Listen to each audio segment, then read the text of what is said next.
President William Ruto and people from his camp are now drowning in desperation after a bad message was sent from Kisii. Welcome to Kenya Lens Media, where we bring you news updates as they break. And kindly, if you're new here, consider subscribing.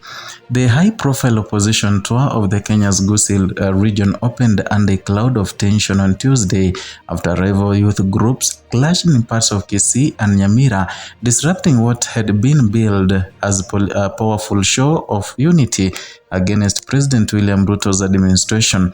The three-day visit by senior figures in the emerging opposition coalition was meant to demonstrate growing coordination ahead of the 2027 general election. Instead, the first day was marked by skirmishes, tear gas incidents, and also the dramatic torching of a vehicle believed to be carrying hired political disruptors. Despite the unrest, the opposition leadership pressed ahead with the program, delivering sharply worded critique of the government's economic and development record. The day also produced a significant political moment when the former Interior Cabinet Secretary Fred Matiang'i was symbolically endorsed as the Kisii community spokesperson, an endorsement that could reshape regional political calculations. The joint opposition had entered Kisii County and a neighboring Nyamira County expecting energetic crowds and a smooth mobilization exercise. Instead, tension surfaced early as groups of youth reportedly confronted each other near key rally routes. Witness accounts described running battles in several locations, forcing security officers to intervene, and in some areas the situation escalated into chaos, briefly disrupting traffic and also forcing organizers to adjust their schedules. The most dramatic incident involved the burning of the vehicle that local residents suspected that was transporting politically motivated agitators. Images of the charred vehicle quickly circulated on social media, amplifying concerns about rising political intolerance in the region. Security officials have not publicly confirmed who was responsible for the violence, but the episode has also already triggered debate about the safety of early campaign activities. Even as tension simmered, opposition principals continued with their public addresses. Their messaging remained tightly focused on economic hardship, taxation pressures, and what they described as unmet development promises under the current administration. Speakers argued that many households are struggling with the rising cost of living and accused the government of failing to caution vulnerable citizens. The rhetoric reflected a broader opposition strategy that increasingly centered on bread and butter economic issues rather than purely political grievances. Political analysts also noted that maintaining message discipline amid disorder was likely deliberate, and by refusing to abandon the rallies, the leaders sought to project resilience and also determination, which are qualities often valued in Kenya's highly competitive political environment. Amid the day's turbulence, one of the most consequential developments was the formal recognition of Fred Matiang'i as the Kisii elder and community spokesperson. The endorsement carries political weight beyond cultural symbolism. Within Kenya's regional politics, community backing often serves as an early indicator of national political viability, and by elevating Matiang'i's profile in his home region, opposition strategies also appear to be laying groundwork for the stronger national role ahead of the 2027.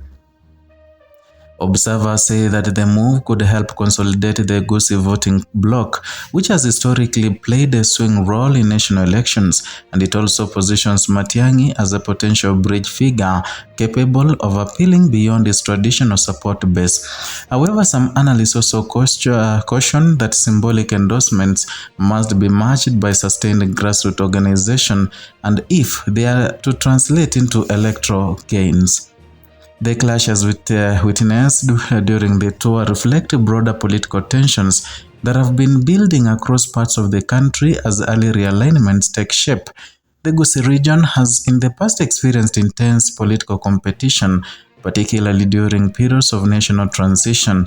Local dynamics combined with national rivalries often create a volatile mix when high-profile leaders visit.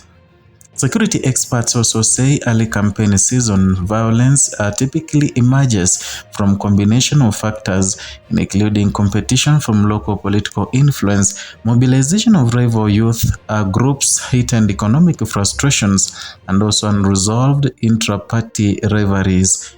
While the scale of Tuesday's unrest remained limited, the image of confrontation have raised concerns about whether the 2027 political season could become increasingly heated.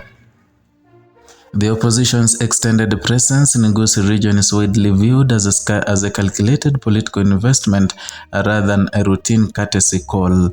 Multi-day tours allow leaders to build the local networks, test messaging, and signal commitment to regions that sometimes feel overlooked in political or rather national politics. And for the emerging opposition coalition, the visit also serves as a public demonstration that previously separate political actors can share the same platform.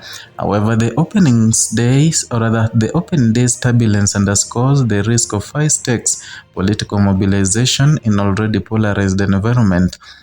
Throughout the day's speeches, opposition leaders repeatedly framed their campaign around economic grievances, rising living costs, tax measures, and development disparities were highlighted as key concerns among citizens. The messaging strategy aligns with the recent public opinion trends, showing economic pressure has become the dominant political issue for the many Kenyan households.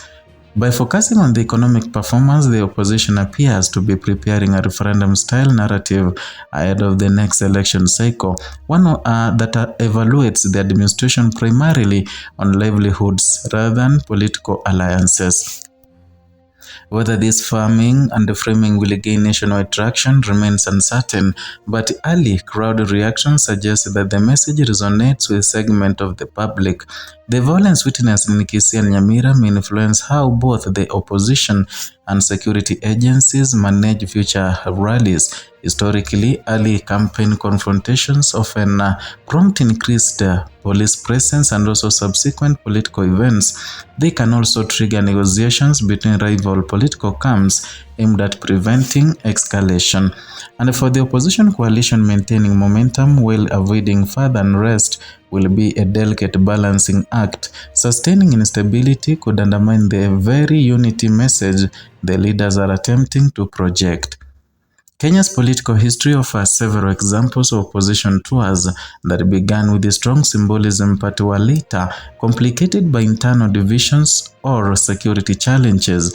And from the multi-party era of the 1990s to more recent coalition experiments, early unity displays have often faced the test of endurance, personality rivalries, and also regional balancing, and resource constraints frequently determine whether such alliances mature into credible national platforms. The current opposition formation appears aware of the historical lessons.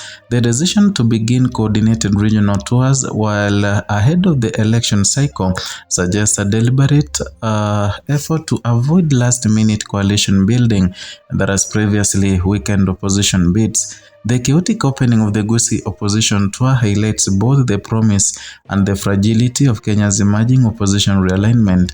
On one hand, the joint appearance of senior leaders signals serious intent to mount a coordinated challenge to the current organization and the current administration. And on the other hand, the clashes in Kisii and Nyamira expose the volatile political environment in which that effort must unfold. Matiang'i's elevation as Kisii spokesperson adds another important layer, potentially reshaping regional political dynamics as the 2027 race slowly comes into focus.